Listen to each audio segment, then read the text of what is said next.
Olá, bom dia a todas e todos que nos acompanham aqui no programa Palavra Nua. Bom dia, bom domingo também para a Júlia Sajorato com a gente, sempre no suporte na edição. Eu estava com saudades da nossa audiência aqui, do nosso encontro de todos os domingos, às 11 horas da manhã, né? E domingo passado, gente, a gente ficou aí 10 horas em transmissão ao vivo por conta das eleições, mas agora a gente volta para fazer mais uma conversa muito boa, muito proveitosa com a nossa querida educadora, a Cleides Marcos, né, que trabalha há bastante tempo aí fazendo assessoria sobre a temática indígena, né, em escolas e também comunidades eclesiais de base. E tem muita gente aqui da nossa audiência que também tem a sua formação voltada ou em algum momento da vida também teve contato com as comunidades eclesiais de base. Então, eu acho que vai ser bem interessante também para a nossa audiência que está aqui fielmente comentando e chegando, curtindo e compartilhando desse nosso programa. Cleides, bom dia, bem-vindo aqui, bem-vinda ao Espaço da Outra Informação. Um prazer te receber aqui no programa. Como está o Rio Grande do Sul nesse momento? Olha, com uma seca muito grande, esperando a chuva, assim, a todos os dias. E a previsão é de que só semana que vem vai chover, né? Então, a gente está, assim, esperando a chuva. Sim, com certeza. Aqui também, São Miguel do Oeste, Santa Catarina, inclusive tem várias movimentações aí das associações de moradores, também reivindicando, né, o seu direito à água, porque a gente sabe que essa seca é uma seca anunciada, né? E tem um presidente aí que anda queimando a Amazônia, então a gente sabe que tem toda a relação com esse assunto também, né, Cleides? Exatamente. Uhum. Mas, Cleides, vamos falar um pouquinho de você, apresentar você para a nossa audiência também. Eu, particularmente, não te conhecia, né? Então, eu quero mandar um beijo bem carinhoso também para a Osmarina, que passou para a gente o teu contato, né? Do Conselho Indigenista Missionário. E eu gostaria de saber um pouquinho sobre o teu início de vida, Cleides. Quem é você? Da onde você veio? Quem é a sua família? Conta para a gente, por favor. Primeiro, eu gostaria de agradecer muito, sabe, a você, Cláudia, um bom dia, que bom poder estar contigo nesse programa e também pela possibilidade da gente poder compartilhar um pouco da nossa vivência junto com os povos indígenas, mas também a nossa experiência com a temática indígena em escolas e comunidades eclesiais, né? E também a Marina, com quem a gente trabalhou muitos anos junto lá com o povo Xoclen, sabe? Um abraço especial para ela, né? Referente à minha história de vida, eu nasci em Paverama, hoje eu moro de novo aqui em Paverama.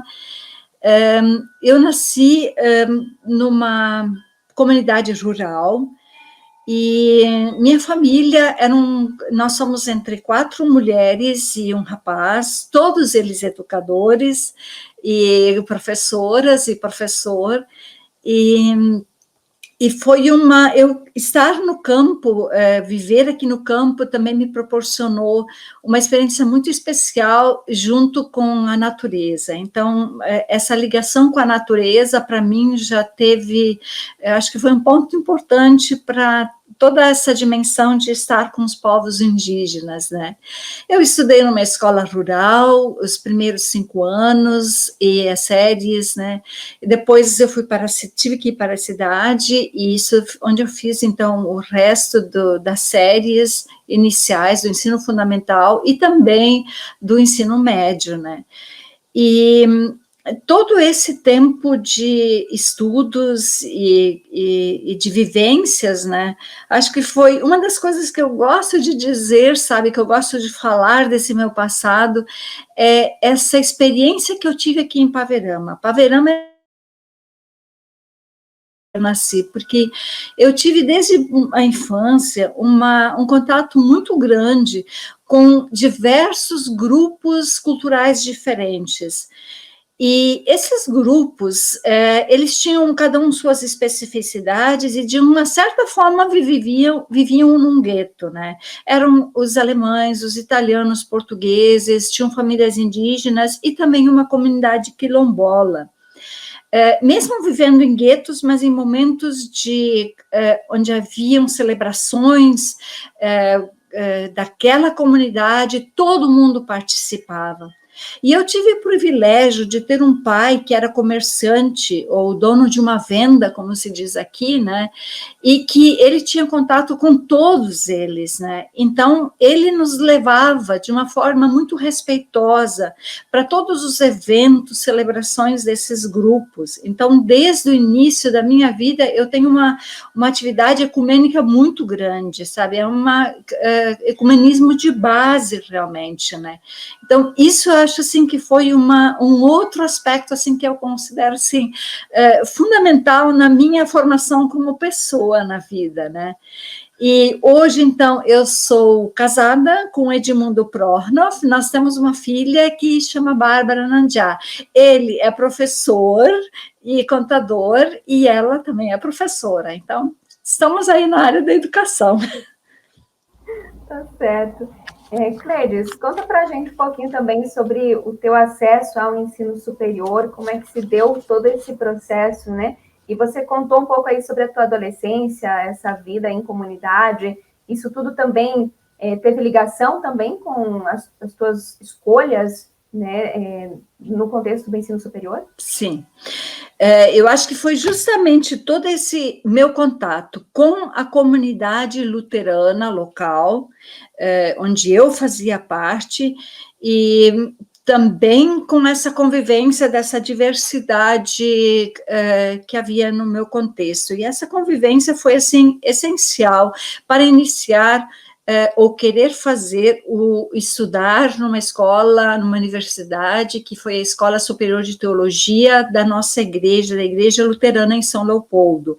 E vale dizer que a nossa igreja, ela ordena mulheres também, já desde muito tempo.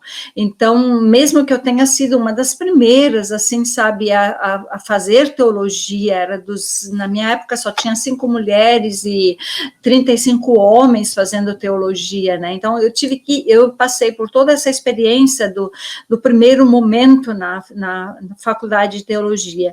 Eu acho que se deve justamente a isso também, sabe? Por essa ligação tão forte com a minha comunidade e com essa convivência.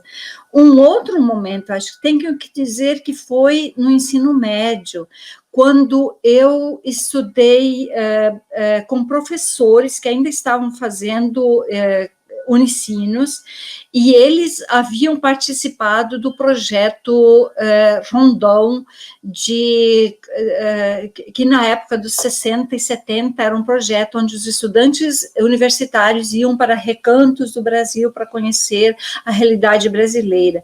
E eu tive a felicidade de ter professores que tinham feito incursões para dentro de terras indígenas, e eles vinham e nos traziam, e eles eram muito críticos e traziam toda essa questão, sabe, da violência, das injustiças contra os povos indígenas.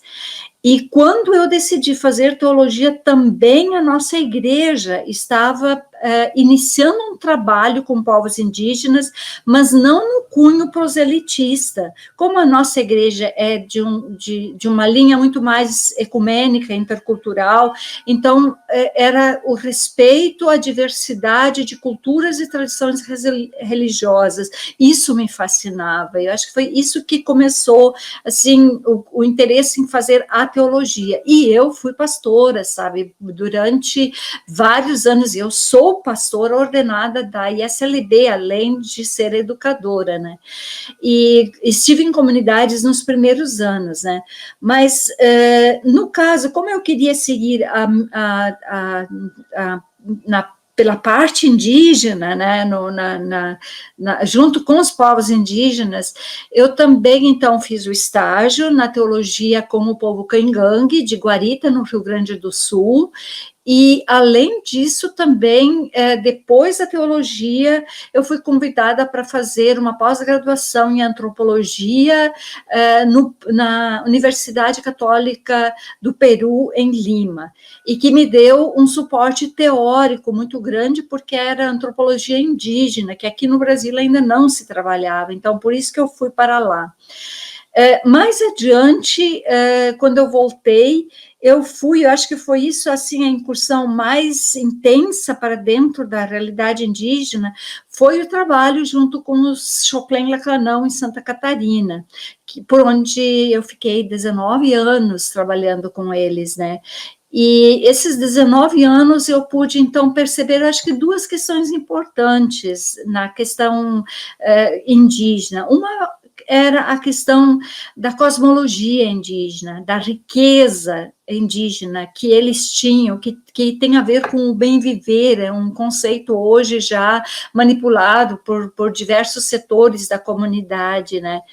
E esse bem viver, então, que tinha muito a ver com a natureza, com a forma como lidavam, que consideravam todos os elementos da natureza com vida e que tinham direito à vida, a solidariedade, a reciprocidade, a economia solidária, enfim, todos esses valores importantes que levam à vida. Mas, por outro lado, eu também percebi toda essa questão dos preconceitos, da violação dos direitos, da invasão das terras, sabe? Eu pude viver toda essa situação, né, junto com os Choclen. E eu acho que tem umas questões bem importantes que eu gostaria de colocar aí, acho que nessa questão que tem a ver, que nessa época eu trabalhei pelo COMIN, que é o Conselho de Missão entre Povos Indígenas, da ISLB, ele que dava o apoio para o meu trabalho. Depois, a outra questão é a questão do protagonismo indígena, então, qualquer movimento, qualquer iniciativa sempre era dos povos indígenas, nós apoiávamos. A outra questão é o trabalho ecumênico com o CIMI, e aí que eu conheci a Marina também, né, e o Clóvis, mas também com as irmãs catequistas franciscanas, então tudo era realizado em conjunto, seja isso na formação, nas estratégias, nas reuniões que fazíamos com eles, os apoios, seja teóricos e financeiros que aconteciam, então, quer dizer, foi um trabalho muito lindo que aconteceu nesse momento, né?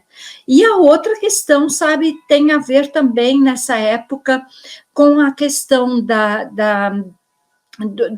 educação diferenciada, da saúde diferenciada, da sabedoria diferenciada, e, além disso, trabalho com as mulheres e, principalmente, também com a sociedade local, que ainda tinha muitos preconceitos e prejuízos em relação aos povos indígenas. E a nossa ideia era justamente a de estar trabalhando esses preconceitos e essa proposta de diálogo intercultural. Então, mais ou menos é isso o trabalho lá em Santa Catarina nessa época, né? Eu sei que tem muita história aí, porque também já me contaram nos bastidores. Mas, Cleides, você faz referência, né, ao povo Choclen aqui de Santa Catarina, e a gente tem acompanhado, tem divulgado vários vídeos, inclusive, sobre a questão da repercussão geral. E você me disse que tem uma filha que também foi batizada aí pelos anciãos, né, e anciãs do povo Choclen. Conta para a gente um pouquinho sobre esse momento também. Fala para a gente essa história. Bom, foi emocionante, né, para mim, como mãe, e eu também me senti muito honrada pelo povo Choclen, porque as sábias Choclen, elas já, quando eu estava grávida, Edmundo e eu estávamos esperando a Bárbara, nossa filha, a Bárbara Nandiá, e nós estávamos esperando a nossa filha, e um dia desses, uma sábia Choclen, que já fazia toda a massagem no meu ventre, aquelas massagens tradicionais que elas fazem. Um dia eu estava na casa dela, vieram vários outros homens e mulheres, sábios e sábias, e eles falaram que queriam conversar comigo, que eles tinham decidido que iriam escolher um nome para minha filha, e que esse nome seria usado dentro da terra indígena, e que se eu quisesse, e se eu aceitaria usar também esse nome fora do contexto indígena. E eu achei muito estranho porque eles não é muito fácil eles dar nomes indígenas para quem não é indígena. Então, para mim foi uma honra, assim, sabe? Me senti muito emocionada na época e aceitei com todo carinho, né? Então, Nandiá eles queriam homenagear uma ancestral Xoclen, que o nome dela era Nandiá, que significa uma pessoa muito sábia. Então, Bárbara Nandiá seria uma pessoa muito sábia. E foi muito interessante que quando ela nasceu, todos vieram trazendo presentes, acolhendo ela. Até hoje, nas comunicações, no WhatsApp, nos contatos que nós temos com eles sempre perguntam por essa filha deles, que se chama Nandiá. Então, é muito especial essa história da minha vida, junto com a minha filha. Que beleza. E falando em filha e falando em mulheres, eu gostaria que você comentasse também, Cleides, porque você falou sobre o trabalho com as mulheres indígenas, né? E que você destacasse também contasse um pouco para a gente a história dessas mulheres indígenas com quem você trabalhou. Uhum. Quem eram as mulheres também que estavam sempre ali na frente de batalha? Sim, eu acho que assim, sabe, já é com termo comum entre os povos indígenas que as mulheres Xoclen são muito fortes, são muito guerreiras. Tanto é que qualquer movimento que acontece em Brasília ou em qualquer lugar, as mulheres sempre são as pessoas que estão junto. E tanto é que na retomada, na redemarcação das terras indígenas do povo Xoclen, quem iniciou foi uma senhora, uma sábia, Ayu, ela tinha mais de 100 anos, que pegou suas poucas coisas que ela tinha e fez um acampamento na nova terra que tinha que ser redemarcada, e ela disse, daqui vai começar todo o movimento pela retomada das terras. Então, todo mundo, justamente essa Ayu, que ela fez um casebre muito simples, com fogo de chão, e começou todo esse movimento, onde depois se fez um grupo de trabalho para a demarcação de terras indígenas, onde eu participei como antropólogo pela FUNAI e por indicação dos povos indígenas, né? E esse relatório, então, ele foi, estava tudo ok, o relatório ele foi elogiado, aprovado, foi para o Ministério da Justiça e começou toda a demarcação física da terra indígena, a redemarcação física, porque essa terra já era uma vez dos indígenas, e nós conseguimos reunir muitos documentos em cartórios, em depoimentos de não indígenas. Então, era um relatório perfeito, né? Só que quando começou a demarcação física, o governo do estado de Santa Catarina entrou com uma ação contra essa demarcação. E aí o relatório foi parar no Supremo Tribunal Federal, que continua lá até hoje, mais de 10 anos depois, e que hoje, como você sabe, ele está sendo colocado como sendo o que vai ser decidido em relação aos povos indígenas daquela época, vai valer para todos os outros povos. E uma das principais questões tem justamente a ver com a eliminação do direito à terra originária dos povos indígenas, que foi conquistada na Constituição de 88, né? Mas eu acabei falando sobre toda a questão da terra, né? Mas para dizer que as mulheres indígenas, elas sempre foram muito fortes, e eu acho que no processo, inclusive no processo da terra, as mulheres eram as que ajudaram a levar adiante, de uma forma muito significativa, esse processo, né? E o que nós fazíamos, então, com as mulheres, o trabalho das mulheres, o trabalho inicial, era justamente de sentar com elas e, a partir de reflexões com elas sobre os direitos indígenas, sobre os direitos das mulheres indígenas. Nós tínhamos caciques Xoclém, mulheres, caciques Xoclém. Acho que isso também é um ponto importante, né? Os homens, eles sempre tinham algumas ressalvas que elas diziam, se a mulher fala, a gente tem que fazer as coisas, porque senão a gente é capaz de dormir na rua, né? Então, mostra, assim, o poder das mulheres. As mulheres também eram as donas do fogo, que ficava no centro da aldeia, e eu acho que isso também é outro momento. O centro da aldeia é o centro público da comunidade indígena. O mato é o centro particular. Quem vai para o mato vai se isolar, sabe? É o contrário da nossa ideia, porque o pátio é justamente onde toda a comunidade se reúne. Então, o pátio é o lugar público, e no centro do pátio está o fogo, e as mulheres eram as donas do fogo. Isso também mostra toda essa força das mulheres, né? E os trabalhos que fazíamos era justamente isso, as reflexões sobre as realidades, seja das mulheres, seja da realidade do povo, para que elas também pudessem ter uma atuação mais efetiva neste movimento em busca de direitos e vida mais digna e justa, né? Sim. Cleides, a gente está passando algumas fotografias aqui que a Júlia está colocando para a gente, e me chamou a atenção, depois se a Júlia conseguir colocar de novo, sobre a enchente da barragem norte. Você tem elementos também sobre esse momento? Isso, eu acho que foi até, inclusive, o motivo porque nós fomos trabalhar como igreja luterana lá na terra indígena, porque um dos nossos pastores, ele tinha se sensibilizado com a situação do toldo Ximbangue de Santa Catarina, e ele tinha feito uma greve de vários dias. E lá os Xoclém apoiaram os cangangues do toldo Ximbangue e conheceram a nossa igreja. E aí pediram, poxa vida, um homem que é capaz de deixar de comer, porque comida para o Xoclém é algo importante, deixa de comer a favor de um povo indígena.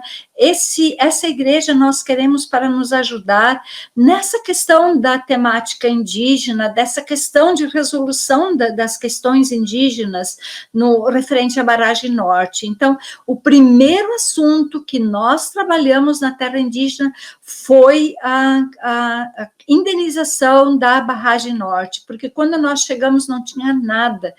O governo não reconhecia que tinha uma dívida com os indígenas tiveram que subir, eles moravam perto dos rios, e eles tiveram que subir as montanhas, onde o rio, para eles, era algo muito importante. Eles tiveram que subir as montanhas, mas as montanhas começaram a desmoronar.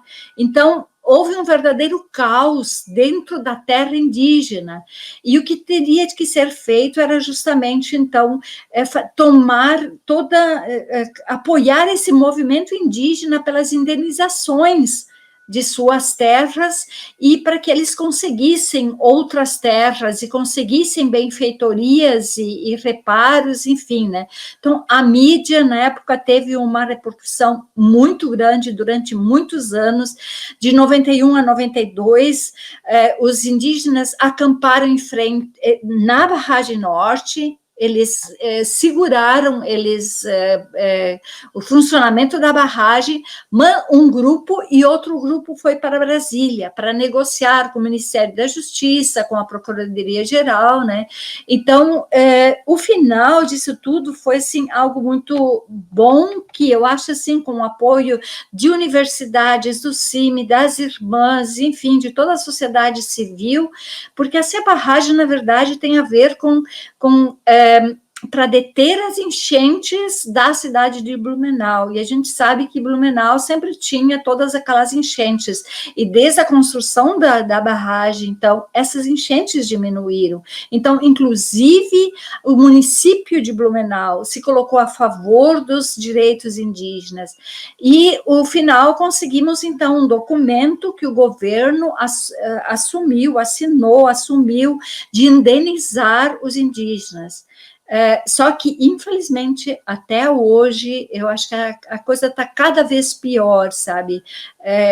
Os morros estão desmoronando cada vez mais, as enchentes estão ocorrendo cada vez mais, e isso ainda está sendo, então, trabalhado com a equipe agora que está trabalhando lá no local. Então, é um assunto ainda em pauta, depois, porque a barragem iniciou no final dos anos 60, até o ano, inclusive até os anos 80, né? Então foram quase 20 anos de construções, né? Enfim, então desde os anos 80 até agora, nada, não foi feito efetivamente muita coisa. Se construiu casas, se construiu escolas, mas elas começaram a ruir com o desmoronamento, né? Muito bem, Cleides, muito importantes esses elementos que você traz, e eu vou aproveitar para pedir depois a Júlia coloca, inclusive, alguns links aqui do portal de Usacato, onde a gente tem vários vídeos disponíveis também, falando desse contexto atual, mas que tem a ver com todo esse processo histórico que você trouxe, que está trazendo presente hoje aqui para a gente. Então, a gente vai deixar os links disponíveis para que a nossa audiência também possa acompanhar as discussões, né, que movem esse lugar, especialmente até hoje. Cleides, gostaria que você, eu não sei se você preparou, enfim, mas trouxesse também alguns momentos que para ti também foram determinantes para a defesa desse projeto de vida, para isso tudo que você acredita, sonha e segue lutando, né, junto aos povos Sim. indígenas, ao CIMI, ao COMIN, enfim, a outras organizações também. Uhum. Talvez começar dizendo alguns momentos importantes, né? Eu acho que um deles foi justamente porque eu cheguei em Ibirama em 1988, que era justamente o movimento pelas constituições, pela Constituição de 88. Então, acompanhar esse movimento em favor dos direitos, que eles fossem contemplados na Constituição, para mim foi um marco importante, mas não só para mim, para os povos indígenas, onde eu já falei todas essas questões dos direitos que eles alcançaram a partir daí, né? E também para a sociedade brasileira, que teve que aceitar, porque os indígenas passaram de uma condição de tutelados da FUNAI para serem cidadãos. Então, a sociedade brasileira teve que conviver com grupos diferenciados culturalmente e aceitar esses grupos em suas peculiaridades, em suas especificidades, em seus direitos, né? Um outro momento que eu acho assim bem importante para a sociedade brasileira e que eu pensando em termos agora de assim no movimento indígena, né? Eu acho que foi esse GT para a demarcação da terra indígena, que na época foi muito importante no tudo que envolveu e tudo que significou isso, né? Um outro momento ainda foi em 2008, quando o Estado reconheceu, a Secretaria da Educação e todo o governo brasileiro reconheceu a inclusão da temática indígena nos currículos das escolas em todos os níveis no Brasil, seja na educação básica, fundamental, universidades, enfim. E este momento, então, de novo reafirma a importância da contribuição indígena para o Brasil, em termos, por causa de sua cosmologia ancestral, por causa de suas contribuições que hoje estão neste bem viver, que tem a ver com a vida em abundância, a vida plena, a valorização da vida, a valorização da natureza, a valorização da comunidade, a valorização da reciprocidade, tudo, né? Então, é um momento que, a partir da Lei 11.645 de 2008, houve um marco, assim, importante, uma abertura para a sociedade nacional, né? Isto, efetivamente, ainda está em andamento.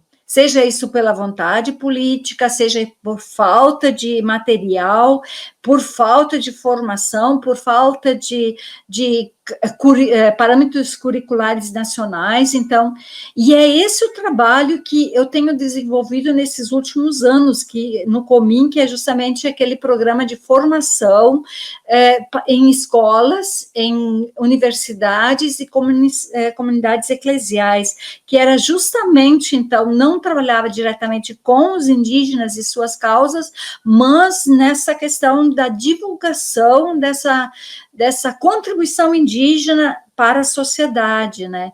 E aí o marco é que o Brasil teve que se abrir para essa contribuição da história e da cultura indígena em nossa sociedade, né? Então, esse também é um dos marcos importantes. E o que eu acho, assim, também muito especial é, dentro dessas contribuições, estudar isso um pouco, e isso eu fiz no meu doutorado, então, com a tese, as contribuições da concepção indígena do bem viver para a educação nacional brasileira, né?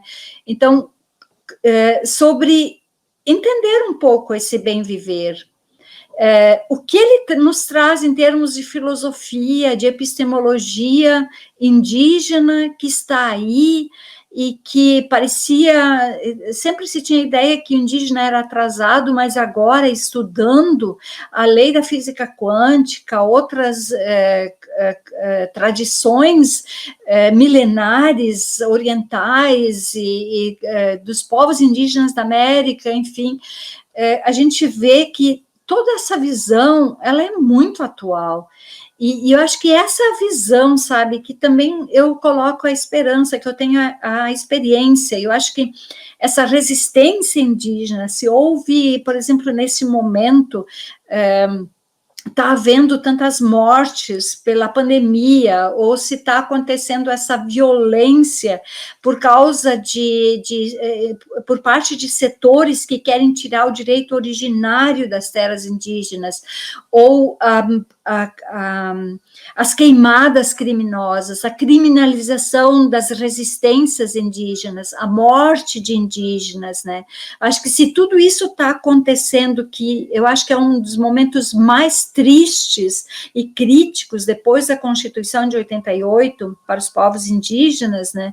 Então, eu tenho ainda um alento que essa resistência baseada na cosmologia ancestral, essa resiliência dos povos indígenas, ela vai se espalhando de geração em geração, se espalhando para todos os povos, para a América Latina, e que vai ser justamente a contribuição para esse mundo moderno, que a gente diz moderno, né, em termos de modificação de uma sociedade mais justa, que vai considerar muito mais a vida como o bem supremo que nós temos, né.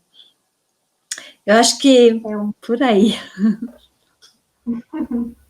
Importante isso que você fala também, Cleides, a respeito desse contexto todo, porque a gente também tem acompanhado essa tese assassina do marco temporal também, mas os povos estão mobilizados no Brasil inteiro, né?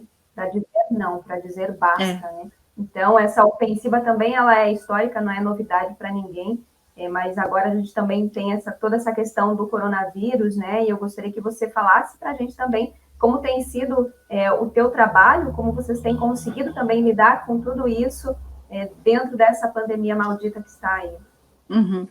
Bom, há 2 anos eu saí do Comin, então eu não estou mais ligada ao Comin, que é o Conselho de Missão entre Povos Indígenas, mas estou ligada à ISLB, então o meu trabalho vem acontecendo a partir da ISLB, e que se chama, então, em outros âmbitos, então não é a área pastoral, mas é a área justamente de trabalhar com as comunidades eclesiais e também as escolas, né, então, e universidades, né, então o que tem acontecido muito, né, aulas que eu dava em universidades, a partir do programa de formação que aconteceu em São Leopoldo. Eu estou continuando a dar algumas aulas por aí, em universidades, principalmente universidades comunitárias, que estão mais abertas, né? Também tenho feito coorientações, então tudo é via internet, então estamos trabalhando por aí, né?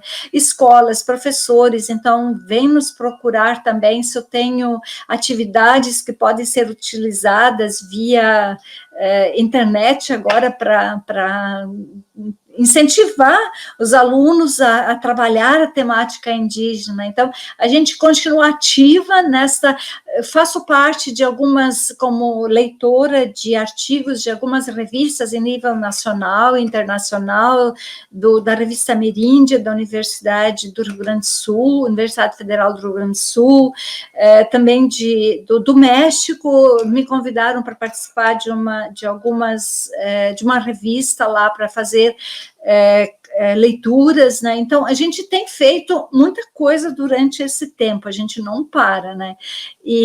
Mas de forma, lógico, limitada, nada presencial, porque eu acho que esse olhar, o contato, o material que a gente leva nas palestras, nos cursos, nas aulas,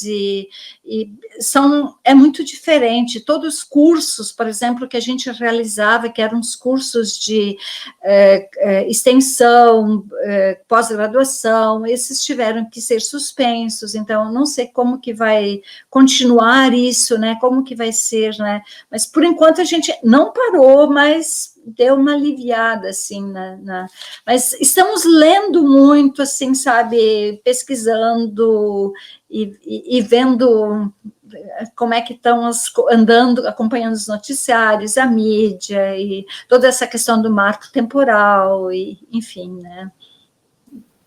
Muito bem, falando em mídia, então, fica aqui também o desacato.info para, né, ser um dos canais de acesso de vocês também, tá, Cleide? Com certeza. Não é? Uhum. Eu acho que o Comin tem um site onde você encontra muitos materiais didáticos, porque uma das coisas que a gente fez nesses últimos 10 anos, e já vinha vindo de antes, né, todo ano publicar um material para as escolas. E esse material é distribuído, financiado por uma instituição parceira alemã, e por isso nós conseguimos divulgar para as escolas públicas de forma gratuita. Então, esse material todo ano, sai o material da Semana dos Povos Indígenas, e sempre com um povo diferente, onde é o próprio povo que conta a sua história, como quer que o caderno se apresente. Então, esses cadernos estão no site do Comin, podem ser acessados, ali tem exercícios, ali tem atividades, ali tem vídeos sobre aquele povo. Então, é uma dica também, né? E qualquer coisa que também estou aí para qualquer questão que precisarem. Muito bem. Muito bom, Cleide. A gente vai agradecendo, chegando ao final de mais um Palavra Nua. A gente agradece de coração, com todo o carinho e subversão que a gente carrega junto com a gente também, a tua participação, tá? Que bom te conhecer mais. Saiba que Desacato também sempre estará por aqui aberto, se tiver algum tema que vocês também gostariam de tratar. Bom, aqui o espaço da outra informação sempre estará aberto para receber vocês. Então, muito obrigada mais uma vez, e deixo esse espaço aí para tua consideração final também. Tá, legal. Olha, eu acho que é uma das coisas que, assim, sabe, acho que me alenta e que seria muito interessante, assim, para todo mundo saber. Olha, eu acho que a resiliência e essa resistência dos povos indígenas e como projeto de vida, a partir do bem viver, como nós chamamos bem viver, e alguns povos até usam a palavra bem viver, né? E em toda a América Latina, né? Que isso também que a gente possa estar acessando um pouco isso, né? Para a gente porque eu acho que é uma ideia que a gente pode aprender muito sobre uma nova sociedade mais justa que considere a vida, né? Eu acho que isso é uma coisa assim que seria, que eu deixo assim como uma dica. E a outra, agradecer muito por esse convite, por esse espaço, por essa conversa. Foi muito bom também te conhecer pessoalmente, não, pela internet agora, pela conversa, e obrigada mesmo, gratidão, Cláudia. Obrigada a você, e também, mais uma vez, um beijo à Osmarina do Cine, que possibilitou esse nosso contato, né? Quero deixar um beijo aqui para a Júlia Sajorato, que ficou com a gente até agora aqui no suporte técnico também, na edição do programa. E vou deixar um convite para você, Cleides, e para toda a nossa audiência, porque hoje mesmo, nesse domingo, às 20 horas, vai ao ar mais um capítulo do programa Vida em Resistência. Né? Nesse momento de pandemia, a gente não tem conseguido ir até as aldeias, não tem conseguido conversar pessoalmente com os povos indígenas, mas a gente também tem muito material em arquivo, a gente faz essas entrevistas por esse link aqui também, né, para falar dessas pautas. Essa semana, inclusive, teve mobilização no Paraná com os professores indígenas, então a gente está sempre por aqui também movimentando a outra informação.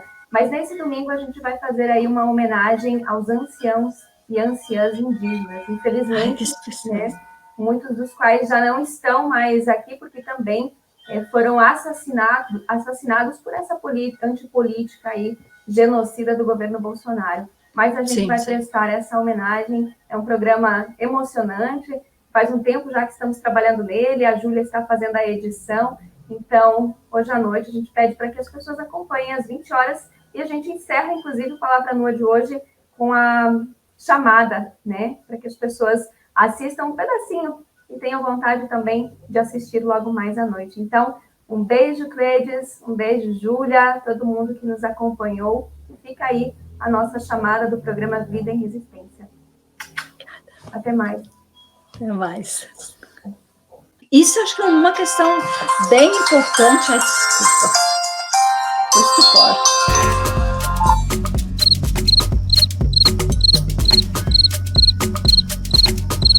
Desculpa.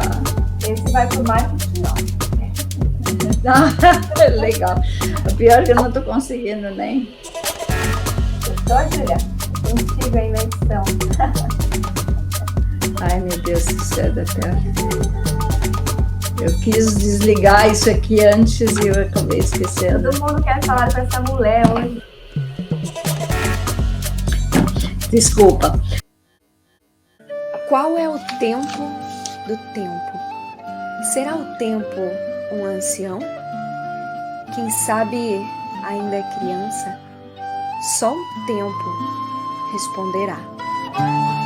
Passamos trecho muito bravo, já digo, mas os verdadeiros donos somos nós, né? Somos indígenas. Eles queimavam a casa, derrubaram assim as madeiras, pinheirar, que tinha que queimar tudo. Foram os quantos guarani que morreram lá. Comeram nossos pinheiros e estão alegando a nossa terra para nós. Tua terra está esperando você. Não foi.